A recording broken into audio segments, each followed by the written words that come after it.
from four sides. I had fun with this title, which is why it really saddens me to not be able to recommend it for most any reason other than being a mildly challenging fast plat. You're just moving in four directions to avoid highly RNG-based hazards, going into the challenging portal areas for risky score boosting. The graphics aren't anything to write home about, you can't use the D-pad, things can be ridiculously unfair, and the directional inputs sometimes don't work like they're supposed to. But there's charm here, as well as some decent music. Though it fails even being the high score chasing fun it ought to be, it held my attention more than this type of slop usually does. Again though, I wouldn't recommend it unless you're a slightly masochistic trophy hound. The game doesn't keep track of your high scores, so you'd have to simply video or remember your best scores in competition against friends. And the completely randomized difficulty of the on-screen hazards mean that high score chases are just as much about luck as they are about skill. Even after getting the plat, it wouldn't be uncommon for me to die at only a few points on certain runs. That's how garbage the RNG is. Single player game, the same stage every time, no story or boss, not even a start screen, just an old-fashioned bit of good luck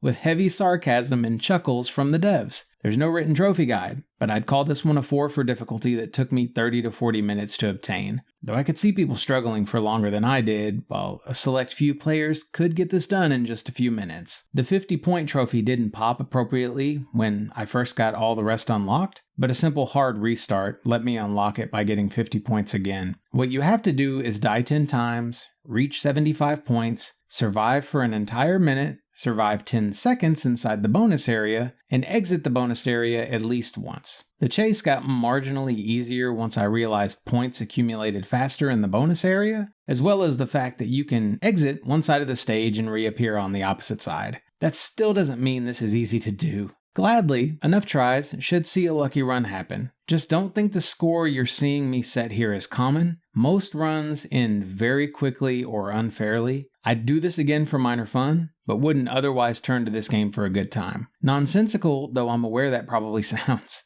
There was real potential for this to be a winner, say if it had increasing tiers of difficulty, loads more content, collectibles, etc. It's a janky oddball as is though, and only something trophy obsessives are apt to care about. Even then, it will only be for the weak flex it is to be able to say they got this one done.